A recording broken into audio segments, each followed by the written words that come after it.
Bħala medja ras għal ras kull turist li jżur pajjiżna jonfoq ftit aktar minn 800 euro. Informazzjoni maħruġa mill-Uffiċċju Nazzjonali tal-Istatistika u wriet li f'Ottubru ta' din is-sena in-nefqa tat-turisti li laħqet aktar minn 231 miljun euro.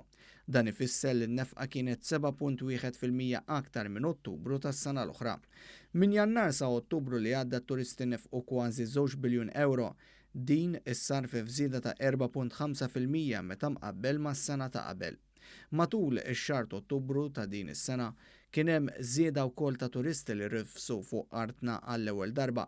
Fil-fatt aktar minn 16,000 persuna ġew turisti għall-ewwel darba fil-Gżejjer f'Malta f'Ottubru ta' din is-sena meta mqabbel mal-istess xahar is-sena l-oħra. Anke dawk li qattaw 7 tiljieli jew aktar żdiedu f'Ottubru ta' din is-sena meta ċifri ġew imqabbla ma' Ottubru tal-2018.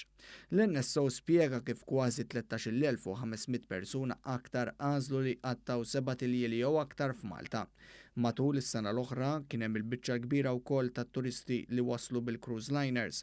Fil-fatt minn ftit aktar minn 600,000 u 32,000 turist bil-cruise liners, aktar minn 500,000 minnhom qabdu l-vapur u spiċċaw il-btala fuq il-vapur mill-port ta' Malta. Il-maġġoranza assoluta ta' dawn kienu anzjani fejn 250,000 minnhom kienu jgħoddu bejn is-60 u id-79 sena. Dan filwaqt li 22,000 persuna oħra kellhom fuq it-80 sena. Interessanti wkoll li żdiedu n-numri ta' turisti minn numru ta' pajjiżi fosthom mill-Istati Uniti, Spanja, Franza u l-Iżvizzera.